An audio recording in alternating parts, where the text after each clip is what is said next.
Stephanie had guilt. This is what she called her trips from a conference, meeting, or training where she had intimacy with a man who was not her husband. The long drive back was used to deal with the guilt she felt after each such occasion. She hadn't been unfaithful on all her trips. She was careful. Stephanie flirted with men wherever the other employees in her office wanted to drink and dance. She needed a combination of good looks, being married, and therefore less likely to get in trouble, and, more importantly, a plan to meet him in a place that guaranteed as much privacy as possible. Condoms were a must, and she bought several for each trip, throwing away the unused ones before returning home. If an element was missing from the combination, she retired to her room alone. There were always more meetings, trainings, and conferences, usually 3, 4 a year. She never went beyond names. No exchange of phone numbers, no addresses, no detailed personal information, no follow-up meetings, anything to minimize the chances of being caught. Stephanie went over in her mind all the things she was about to lose. First, the love of her wonderful children, ages 10 and 13. They were smart, caring, athletic, and loving. They were typical kids for the most part, but both obeyed their parents and seemed to enjoy family time together. They seemed to love both their mother and father equally. If their parents had separated, it would have made them very sad. One would think that fear for their children's feelings would have made Stephanie less likely to commit adultery. Instead, the severity of the consequences of being caught increased the risk, and thus the titillating effect. The affair didn't have to make sense, it just had to be exciting. Second, she didn't want her husband to find out. She had a lot of guys in college, and she used their sexual prowess as an indicator of future dating. Some of them wanted a serious relationship, but she got bored easily. When her college career came to an end, she was desperate to find a husband. She was ready to settle down. Roger showed up. He was bright, caring, and perfectly at home in the bedroom. It was a matter of time and love for both of them. Their marriage was a success from every angle. There were few quarrels. They shared chores around the house. They planned a budget together and stuck to it. They agreed on when to have children, and they both shared most of the parenting responsibilities. Roger actually had to talk her into having children, but Stephanie was glad when she became a mother. When one had to go away or was sick, the other automatically took over the household duties without complaining. They were the best of friends. Stephanie and Roger enjoyed their sex life. Over the years, they had explored every kind of sexual activity except bondage and similar friction. Sharing or exchanging was not even discussed. They both seemed to believe in traditional marriage, or so it seemed.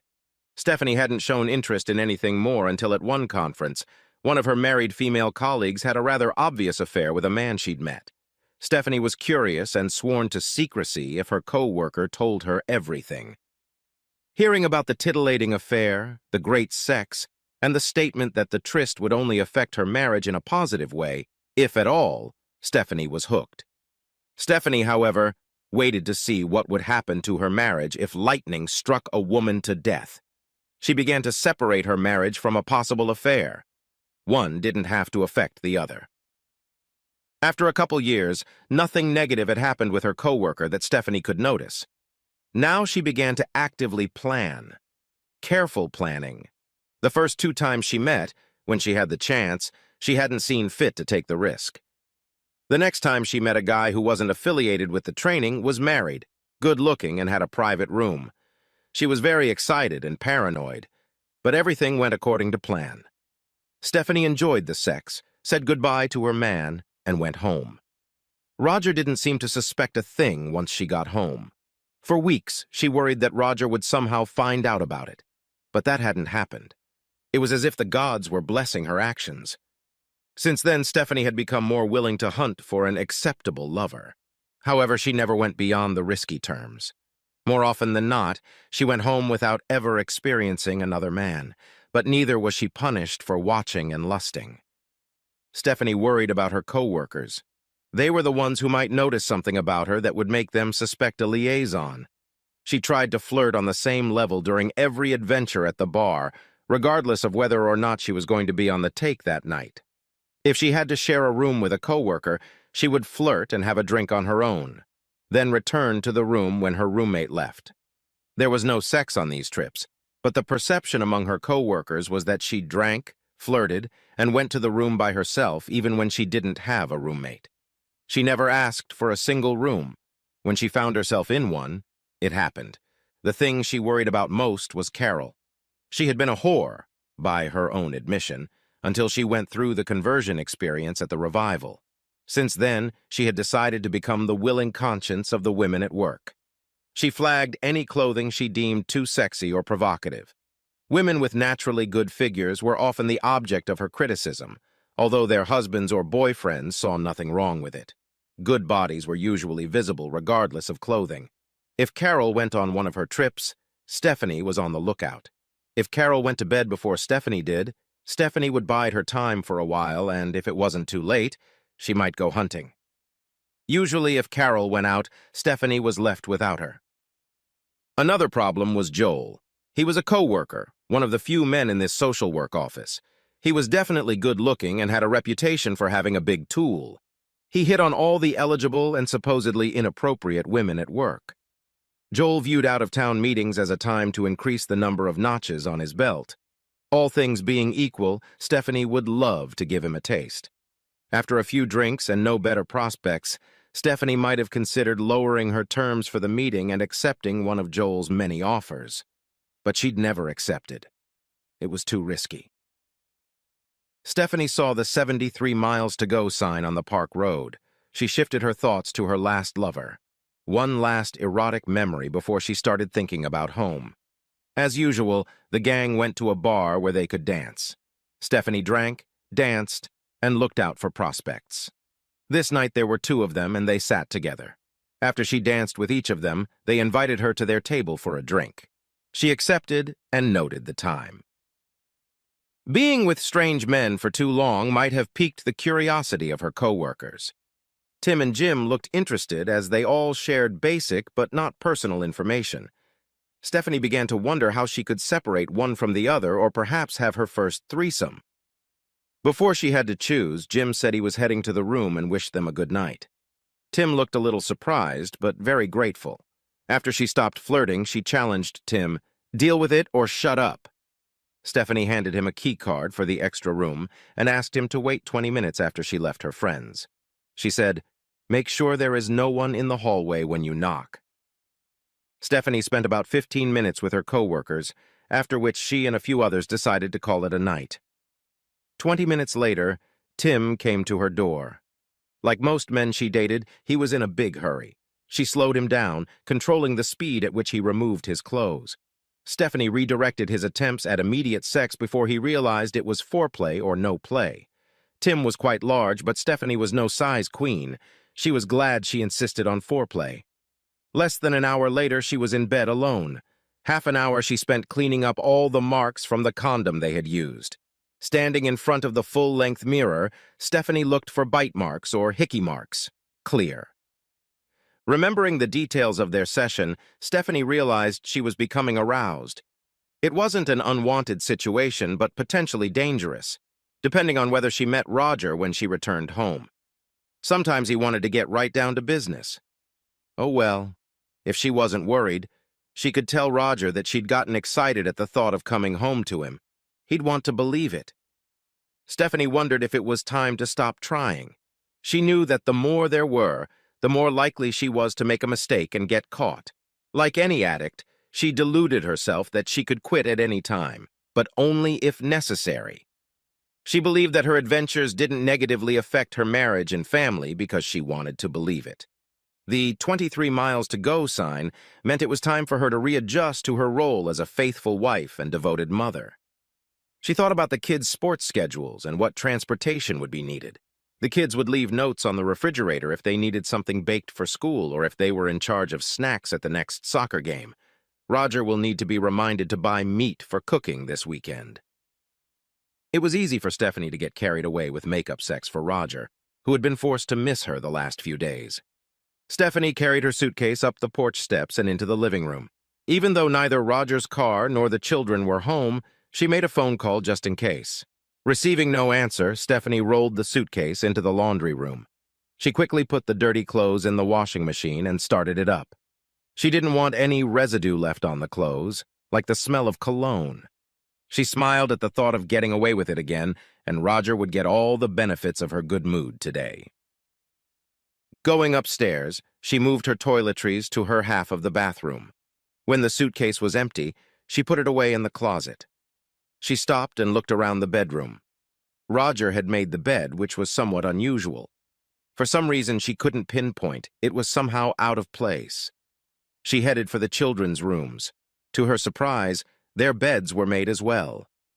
Stephanie finally decided that her anxious feeling was just residual guilt and moved on to her plans for the evening. She was going to cook one of Roger's favorite dishes, which meant she would have to prepare a second course for the children to eat. Going down to the kitchen, she pulled out all the pots and pans she needed.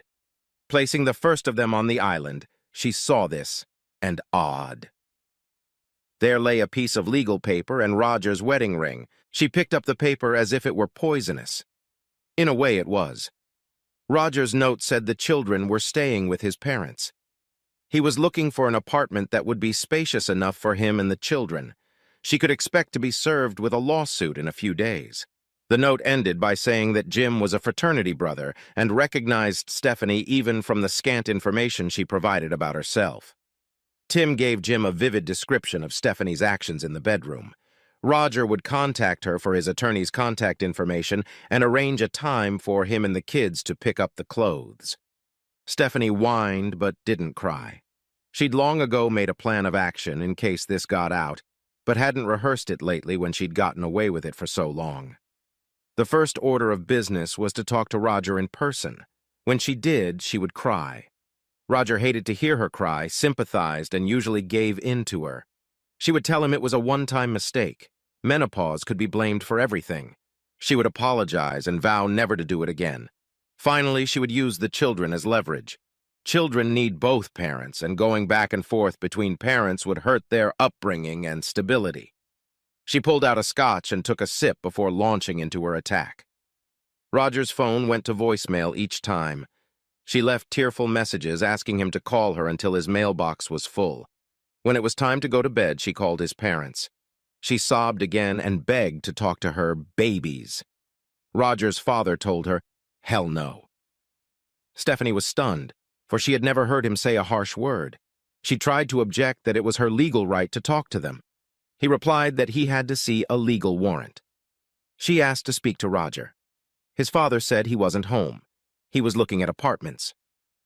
Stephanie tried one last request. "Please tell my husband that we need to talk and that he shouldn't be spending money on an apartment when that money could go toward things for the kids." She figured it would get to Roger. It took a few days before Roger called her with his lawyer's contact information and asked when he could stop by to get new clothes for himself and the kids. Roger asked where she wanted to be served so as not to embarrass her. She took the opportunity to plead for a private conversation with him. After hearing her story, he would stop this divorce nonsense. Why would he want to separate his family for such a minor reason? All of this was said with sobs. Roger said he would stop by tomorrow and buy more clothes. After he got the clothes, he would have a chance to talk to her. She asked him to make dinner. He said coffee would be fine. As soon as he hung up, Stephanie's tears stopped. She felt she had a chance to turn things in her favor. She worked on her speech. Roger was silent as he gathered clothes from his and the children's bedrooms. After putting them in the car, he returned and sat down at the kitchen table where Stephanie was already drinking coffee, made just the way he liked it. Roger asked her to say one thing first. She agreed. "Do you already have a lawyer? If so, my lawyer should know who it is." "Roger, I haven't sought an attorney yet because I don't believe divorce would be the best solution for our children, you or me. Yes, I cheated. But why? I don't know.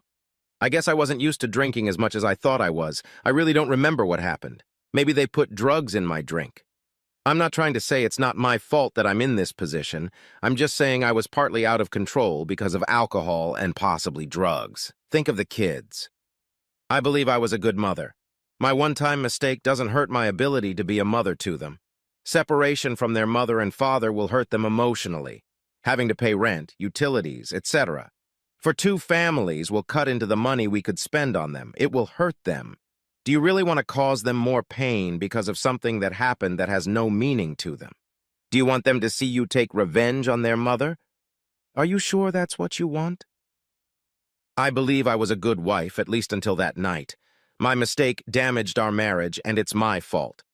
An event that happened once shouldn't be a permanent, recurring wound to our marriage.